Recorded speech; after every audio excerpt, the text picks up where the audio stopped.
নোয়াখালীর বিচ্ছিন্ন দ্বীপ উপজেলা হাতিয়ায় বিএনপির ৩১ দফা বাস্তবায়নের লক্ষ্যে লিফলেট বিতরণ ও গণমিছিলের সংযোগ করেছেন বিএনপি কেন্দ্রীয় নেতা ও ঢাকা বিশ্ববিদ্যালয়ের ছাত্রদলের সাবেক যুগ্ম সাধারণ সম্পাদক মোহাম্মদ শাহনেওয়াজ।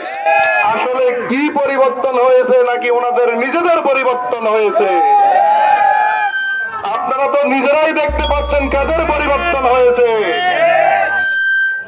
ছোট ছোট কিছু ভাই, আমাদের ইউনিভার্সিটির ভাইরা বিভিন্ন কথা বলে, ওইদিকে জাতীয়তাবাদী দল, মহান সমুদ্র সমান দল, বাংলাদেশের সর্বোচ্চ জনপ্রিয় দল, সর্বসাধারণের দল, মুসলিম মানুষের দল, এই দলের বিরুদ্ধে কোনো কথা বলে লাভ হবে না। এই দল এদেশের জনগণ মেনে নিয়েছে।